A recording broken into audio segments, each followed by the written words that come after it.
Hey, everybody, it's A.B. Stoddard at the Bulwark. I'm here with my good friend, our editor-at-large, the co-author of Morning Shots, the newsletter you need to start your day with every day.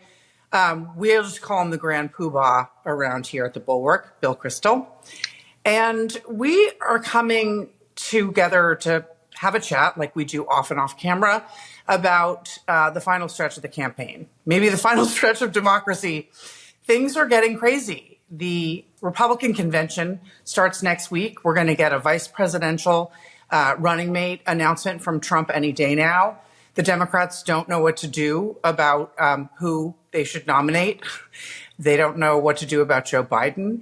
But we are in the last 120 something odd days. Where do you want to begin? What do you think is the most important headline of the day?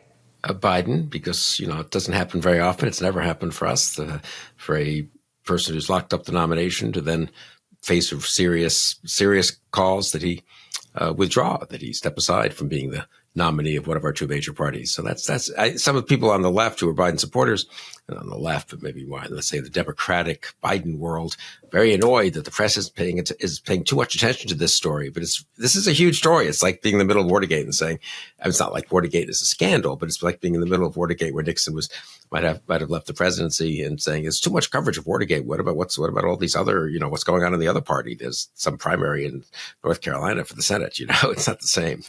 I agree entirely. I think this is the story of the world because it's the most important job in the world and it needs to get straightened out. We have, of course, this dramatic sort of Shakespearean timing of the 75th anniversary of NATO, the summit here in Washington that the president of the United States is hosting, coming at this terrible time for Joe Biden. So I think it's essential, but I understand why Democrats really want everyone to shut up until all the dignitaries and world leaders leave town. What do you make of whether or not that's a factor? I mean, I think that he's going to get pounced on Friday. Am I wrong? No, I think you could be right. It's an excuse for everyone. There's been a good excuse for the Biden campaign to try to push everything off and delay is their friend. And it's a good excuse for others on the Hill, especially. I think Nancy Pelosi being the most obvious earlier today, Wednesday, as we speak, say, well, we should get to this after the NATO summit. Let him deal with this NATO conference. This is a very big deal. Over 30 heads of state are here. He is the host of it, and that means not just hosting, it means orchestrating the discussion and setting the agenda, and he's doing so magnificently. And I've said to everyone, let's just hold off. Whatever you're thinking, either tell somebody privately, but you don't have to put that out on the table until we see how we go this week. I understand it. I'm a big don't criticize your president when he's abroad, don't criticize in the middle of international crises type person. Having said that, I've been in government when there were NATO summits, and it's a big summit meeting where the communique is already written ahead of time and nothing much is determined, and there's some boring sessions. Biden read a perfectly good speech yesterday, so I wouldn't overdo. This isn't like a war crisis meeting where we all have to, stop talking about this. It is ironic. Just one last point. I mean, NATO is one of the big issues dividing Biden from Trump, and for people like me, and I think you, that we think Biden's on the right side of that, and Trump is radically and dangerously on the wrong side of it. And the Biden people are trying to use that a little. Of course, it also divides Trump from every other possible Democratic nominee. And I'm curious what you think about this. I mean, one of the things that I think is beginning to seep in and undercut some of the Biden defenders' arguments is, he'll make the case against Trump. He'll make the case against Heritage's, what's that called? Project 2025. He'll make the case on NATO. But you know what? Kamala Harris would make the same case, and Gretchen Whitmer would make the same case, and Pritzker would make the same case. And I mean, there's no big disagreement among the Democrats on this. So Biden's a little more experienced making the case, I guess you'd say, but he's also a little less able sometimes to make the case forcefully. So I think the Democrat versus Trump contrast is very stark. And this is one reason why so much is at stake in this election. The Biden versus Trump contrast is just the Democrat versus Trump contrast, in my opinion. Do you think that's right? And do you think that's having an effect in the way? Just thinking about it, since the debate, I've realized, what did he ask for? More time to prove that he can take the case to Trump because he failed to at the debate. Since the debate, he hasn't taken the case to Trump. He's bullying members of his party. He's not proving to them his capacity. He's just staying on offense and in some, what you and I would say, delusional space where he's trying to browbeat them into supporting his nomination.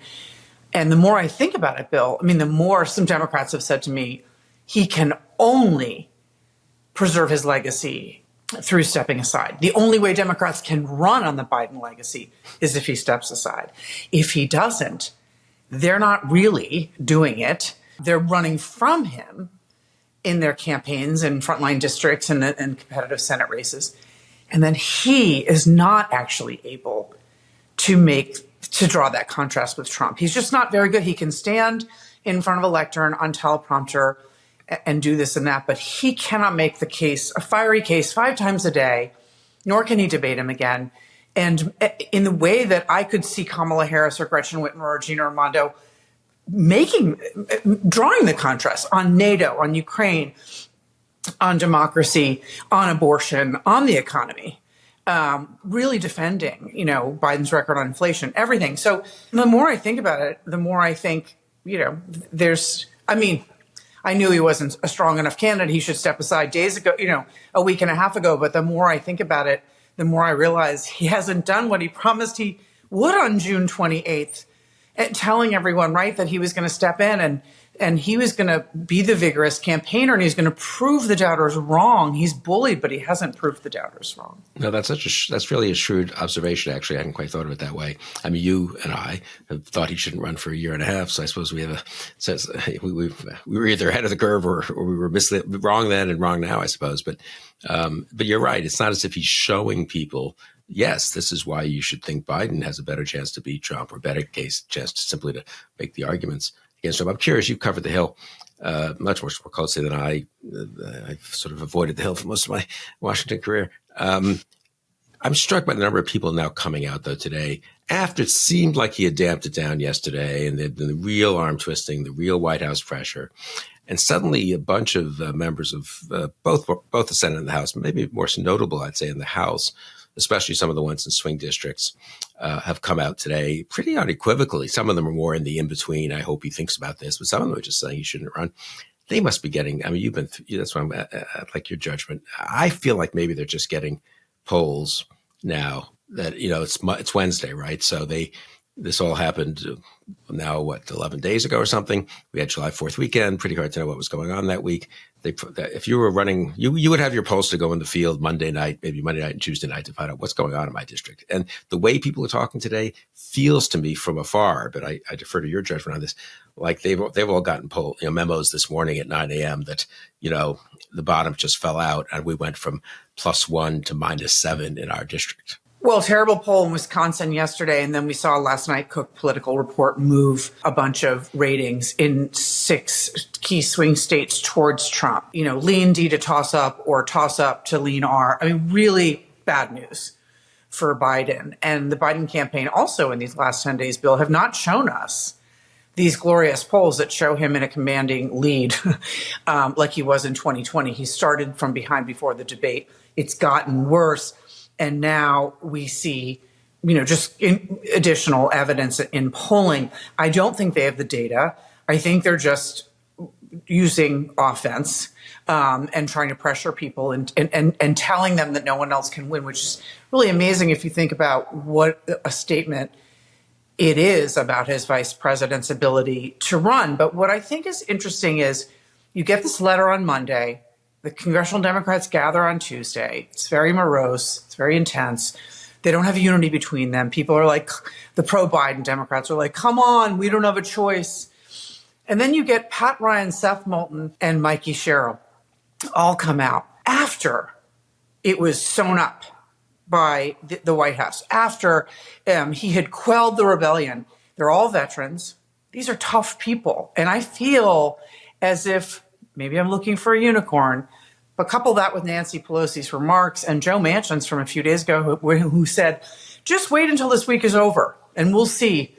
I think that there's a real sense that those three I just mentioned are trying to give cover to people who want to come out soon.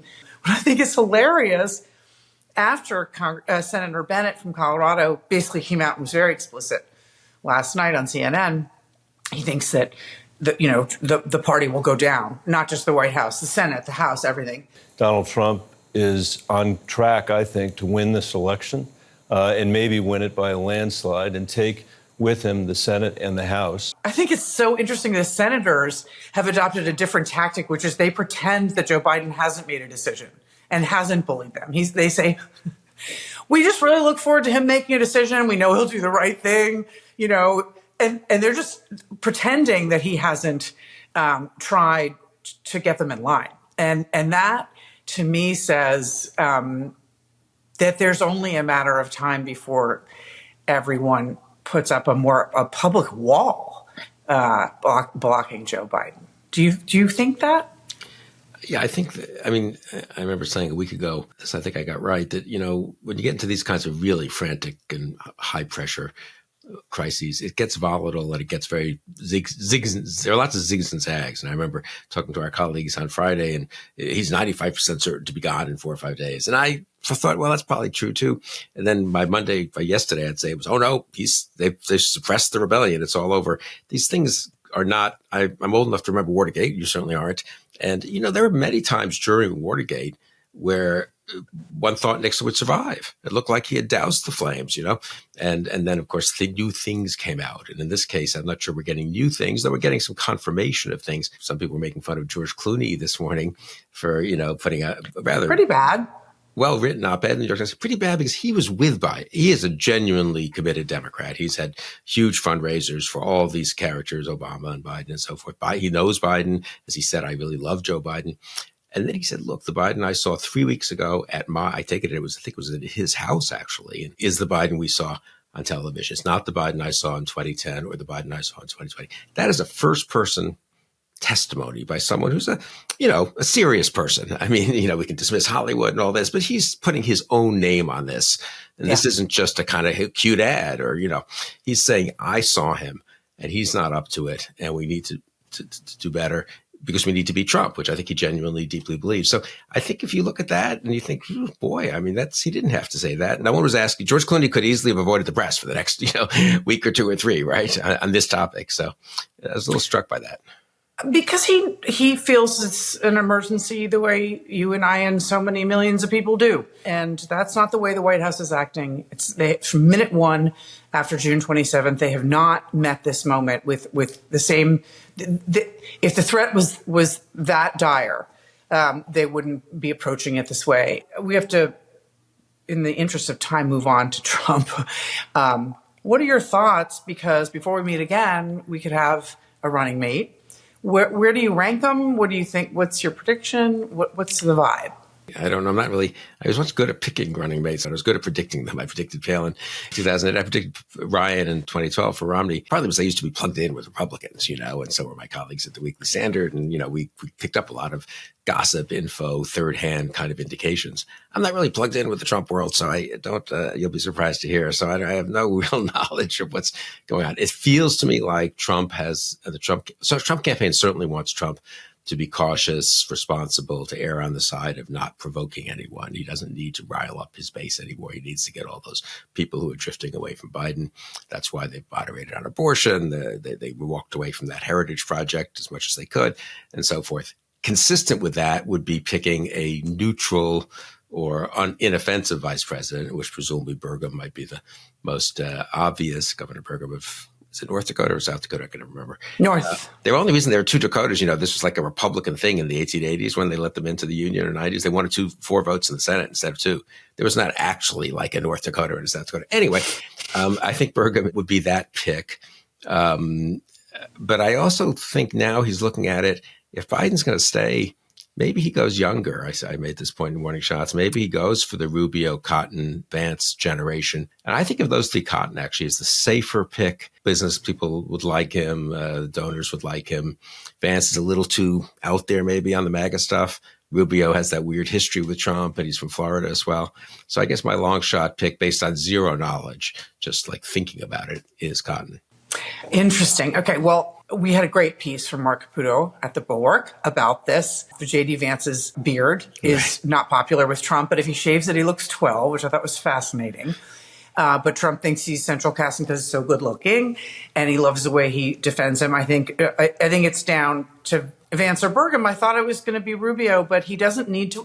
Trump believes he's going to win, and so he doesn't need the Rubio pick to help him win. And I just thought the way that Trump mentioned Rubio several times last night made me think it definitely is not Rubio. I think they probably think I'm going to be announcing that Marco is going to be vice president. Because Trump doesn't do that. He gives the big reveal. He doesn't drop the name 4 days before, in my view. And I think that in the end, he shouldn't trust Marco Rubio, that Marco Rubio wouldn't, in the end, flip out in the middle of an authoritarian presidency, being asked to do Lord knows what. You can see the torture in Rubio's eyes, having sold his soul. You can still see the pain. And I think that at a visceral level, Trump feels that, who has the potential to go rhino and sell him out.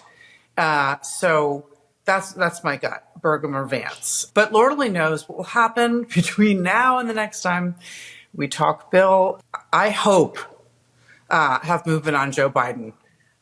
It'll be a very interesting Republican convention, no matter what's going on with Biden, because Trump's going to up the drama and try to make the vice presidential pick as exciting as possible. And we're going to have lots of coverage at the Bulwark every single day of the convention. So everyone be sure to tune in here, starting on Monday. And then Bill and I will see you sometime later in the week. Thank you. Good. Thanks, AB.